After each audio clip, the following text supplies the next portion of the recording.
With another league title in the bag, the end of the domestic season was an opportunity for our boys to relax, take stock and recover, but only after they'd flexed their competitive muscles one more time.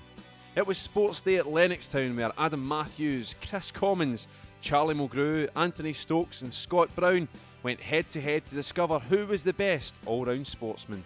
In the noble arts of beanbag throwing, rocket launching, well, not literally, hula hooping, keepy-uppying, headering and shooting, our Fantastic Five showed the sorts of athleticism and mental strength that befits men of their gladiatorial stature. Bravely into the fray stepped first our Welsh wonder Adam Matthews. The fullback has already proven that he has the voice of an angel, but here we discovered that he possessed the skills, the acumen, the fortitude to throw a beanbag into a hoop. Clearly underwhelmed by their teammates' opening throws, the others tried their luck. It was clear that Charlie was keen to protect his defensive colleague from ridicule and opted to score hee-haw just like him, while the steady hand-eye coordinations of Brown, Stokes and Commons saw them get some early points on the board. After what seemed like an eternity, I'm sure, the first challenge ended as it started for Mulgrew and Matthews, with both scoring absolutely nothing.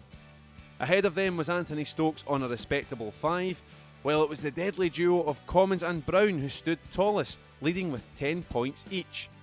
But could they keep this level of accuracy going? The next Sports Day activity was similar to the first, only this time it was slightly more complicated. I'm not saying it was rocket science, but as Mulgrew, Stokes, Commons and Brown struggled to propel their projectiles, Adam Matthews rose to the summit and showed what a complete rocket he really is. The flying fullback scored 30 points after landing his missile in the green 3 times. Only Stokes and Commons got some reward for their efforts, with each picking up 10 points, leaving Mulgrew rooted to the foot of the table. Next was the hula hoops, where each participant showed the flexibility of a barn door.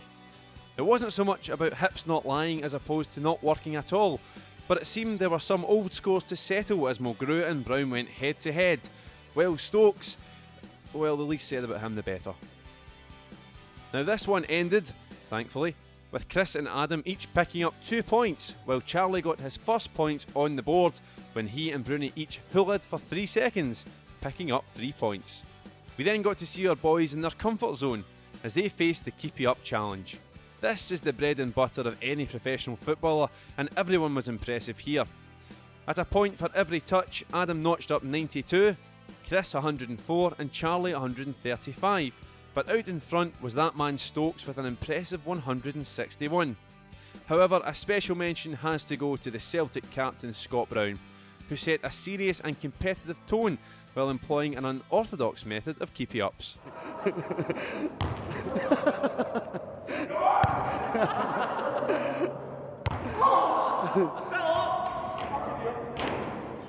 At this stage in the proceedings, it all got a bit much for our excited spectators, particularly Lee Griffiths and Virgil van Dijk, who celebrated the halfway point of the sports day by trialling a possible new addition to the games.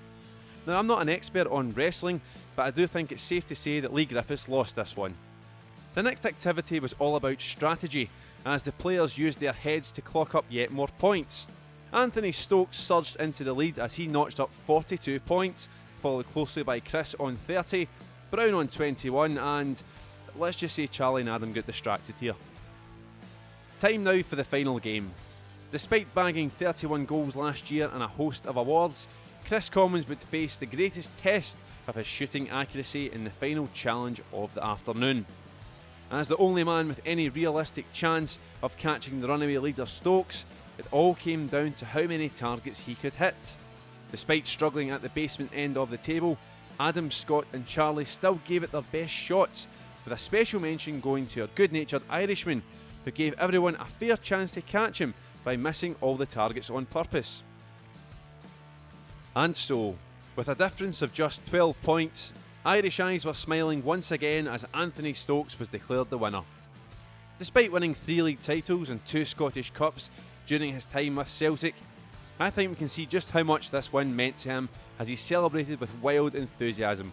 So, after such an enjoyable afternoon for all, let's take a look at the scores. In last place and with an A for effort was the Celtic captain Scott Brown on 99 points.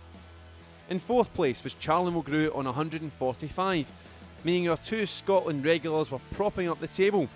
In third was Adam Matthews, who gave himself something to sing about with a respectable 182, while just behind the winner was Kris on 206. But out in front with an impressive 218 was Anthony Stokes.